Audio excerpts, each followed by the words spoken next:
Okay, welcome back. So, of course, we all know of or have heard about the Affirmative Action Bill, and it is still on the tables of the legislature to pass it in Parliament. And we're talking about it because it is a very important bill that needs to be passed for the disadvantaged in society. You and I, remember, do have a disability of some form. Just because it may not be obvious doesn't mean we don't have to talk about it. Certainly, talking about it with me, I have Joshua Makubu. He's an advocacy officer for Ghana Federation of Disability Organizations, as well as the Vice President also here, Mawunyo Yako Daba. And this interview is supported by Star Ghana with funding from UKA, Danida, and European Union. Good morning, gentlemen and lady. Good morning. Hope you're all doing well. Very well. So fortunately for us, if we live to see tomorrow, the President will be giving the State of the Nation's address. I'm interested in finding out your individual personal desires to hear him talk about in the State of the Nation's address. Let me start with you, Joshua. Thank you very much.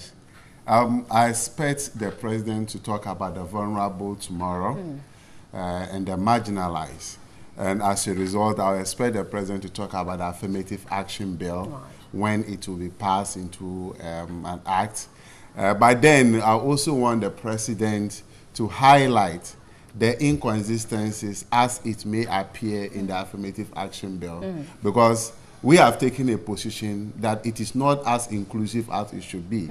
If you look at what they call the Constitutional Review Committee, the white paper they presented to the President, the report they presented to the President, the white paper that was issued on that, it stated clearly that there should be an affirmative action bill that will cover vulnerable people. They didn't say an affirmative action bill that will cover only women. And the question I've always asked is, when it comes to vulnerability, we agree that women are vulnerable.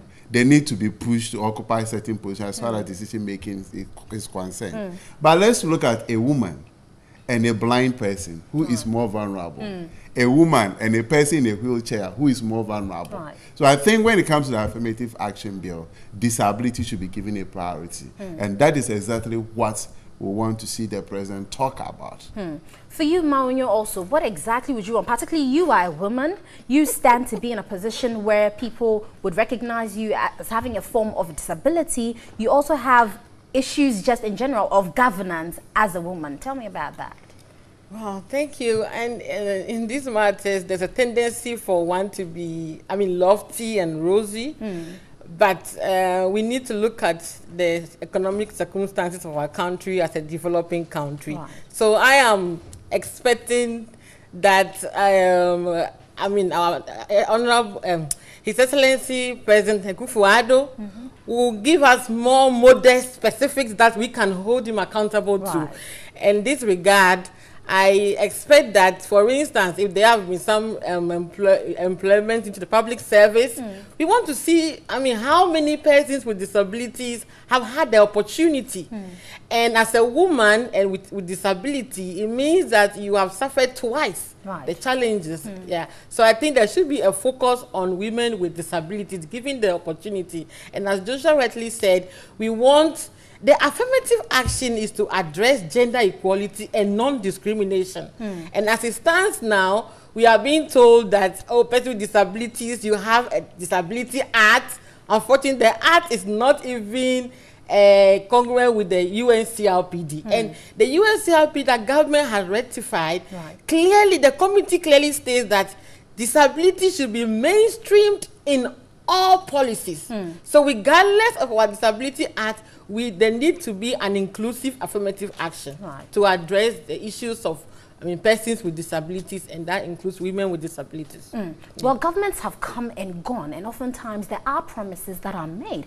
But even when, like you said, they should make the comments specific so that you can task them to it. But even when you know about it, how easy is this interaction with government or stakeholders to actually involve you in the decision processes? Involving persons with disabilities in decision processes has not been very, very easy when it comes to governance and then political parties. I was asking myself, how many of our political parties have disability wings? Are we not an identifiable, what they call it, grouping?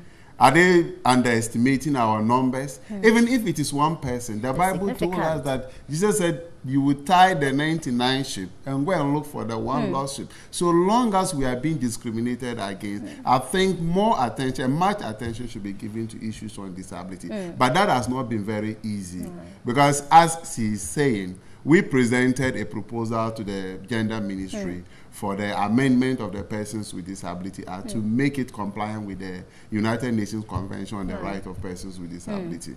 My sister, I can tell you, since last year when we presented it somewhere in June, up to now, there has not been any discussion around it. You hear today we are going to have this discussion, tomorrow we are going to have this discussion, but practically nothing has been done about it. The Affirmative Action Bill, we sent what they call the concerns to the minister.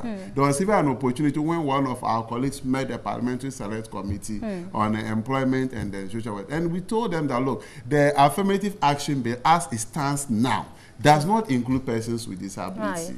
There are a lot of examples all over the world where the issues on disability has been integrated into what? Affirmative actions. And that is what Ghana should be doing now. And nobody should tell us that they will do gender equality affirmative action bill for women and they will come and do this. That one economically doesn't make any sense. Today we are interested in supermarket, one-stop shop. So why can't we have a comprehensive affirmative action bill? You take it and all vulnerable groups, women are catered for, persons with disabilities are catered for, and it becomes difficult to even engage with them. Not even when you as an individual have struggled to fight your way into the political arena and belong to a political party and work for a political party, you are still being seen as incapable, not fitting, and decisions are taken without your consent. That is what persons with disability have been left to in Ghana. And I'm telling them that, look, the Sustainable Development Goals, we can never achieve anything when disability is not mainstream into whatever we are doing. So getting engagement with government is very difficult. Very well. Maunyo, for you, accessibility to healthcare and education, as well as the infrastructure, over the years, how have you seen this been tailored to suit persons with disability? In fact, at 715 of 2006 clearly states that public buildings should be made accessible to persons with disabilities. And we had a 10-year moratorium that had elapsed. I mean, over a year plus. And seriously, most of our government, facilities are not accessible to persons with disabilities. When you go to the hospitals, people, deaf people are not able to access healthcare because there's no sign language interpreter.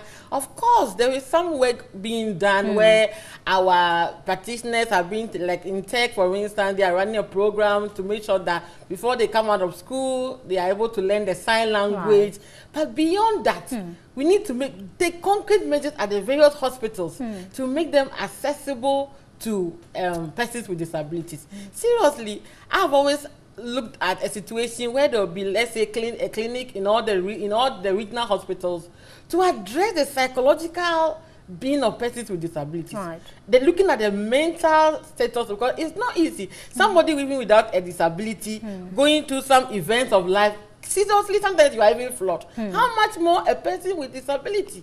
You see, you go through so much psychological stress that you need to be handled. And I think many of our challenges will be won if those psychological needs are addressed. And looking at even persons with mental health who have recovered by the use of psychiatric medications, how are we integrating them back to society?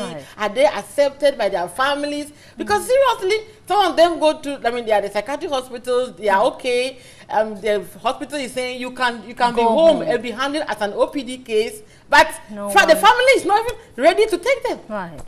But you know, when you mentioned finally that people, maybe in the regions, we should consider setting up institutions, don't you think that further marginalizes people with disabilities? That may be someone's view, but what's your take on that? Let me give a clarity to that. What I'm trying to say is that there are already regional hospitals. So maybe, in mainstreaming disability, because sometimes when you leave the whole issues general, you are taking care of everybody, you tend to forget or leave us out. SDG said, leave no one behind. Certainly. So we should make efforts to make sure that we are bringing persons with disability to access health care.